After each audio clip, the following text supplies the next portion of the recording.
The year was 2018, when the down-on-his-luck white boy wrestler John Cena needed to do anything to revive his career. He ran from studio to studio, begging to play any role just as long as people can see his lopsided face. So Paramount decided why not give the kid a job. So they financed and produced the next best thing to another Transformers sequel, a prequel. Duh. That one was on me. That's a malfunctioning trigger. This weapon is just faulty. Okay, none of the stuff about John Cena is true. Just wanted to have a bizarre opening this time. Also, John's great. I love Peacemaker. But Paramount making this a prequel is something that bothered me from the get-go. Yeah, okay, Michael Bay did not leave us in a lousy place after the events of the last night. But that's okay, because his story went on a little too long. Like, at some specific time after the third one, Dark of the Moon. On the flip side, if you think about it, no, you should, this is the first Transformers movie without him directing. That's something I kind of admire about Michael Bay. The longevity of his will to see this thing through. To what, I ask? Like I said, it went too far.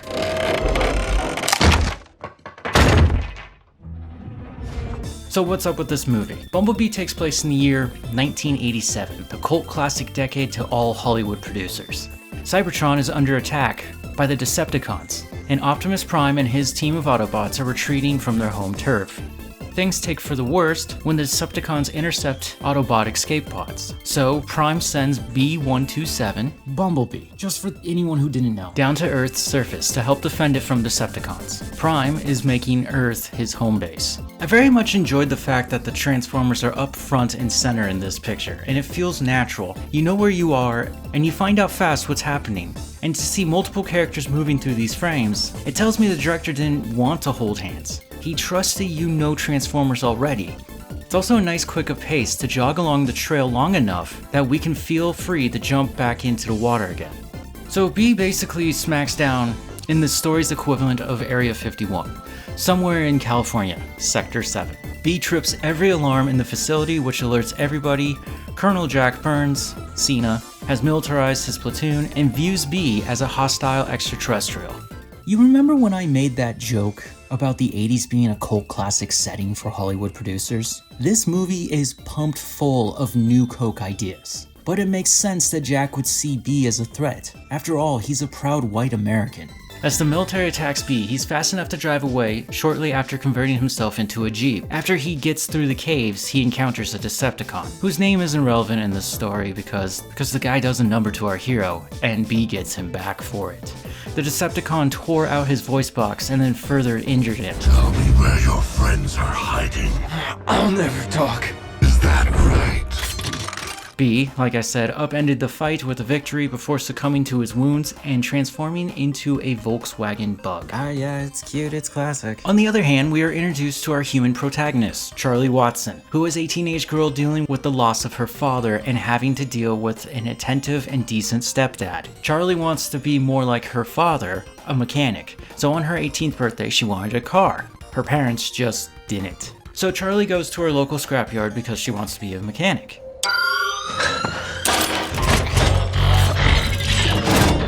I love it when I just repeat myself. This is when the owner offers her this new yellow bug that just kinda showed up. She accepts, and finally the adventure begins, where B must establish a safe base for the Autobots while trying to figure out how to defeat the Decepticons already on the planet, while Charlie decides what she wants to do with her life. It's a story of kids who have grown up and must take their first steps into the real world to determine what path they're going to take. There are a few sequences I want to bring up here. A cute moment, since Charlie turned 18 at the beginning of this movie, and the fact that B is a young Transformer, in which Charlie and her friend Nemo try to teach how to be an 80s vandal. It begins with TPing, which goes unsuccessful. So Nemo shows him egging. B takes this action and the excitement of his friends as positives. So B takes the carton of eggs and destroys this person's car.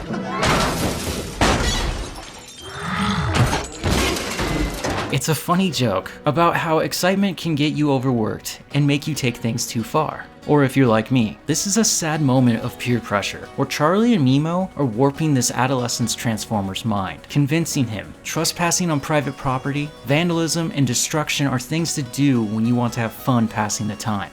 Nah, I'm just kidding. It's a very funny and cute sequence. This does, however, lead us to a car chase with the police officer man for speeding, but as B tries to outmaneuver the police chaser, he begins to slightly transform himself, giving him the advantage, and ultimately, B just lands on top of the cop's car, crushing the front axle, and then speeds off into the night. These kids are rotting B's brain.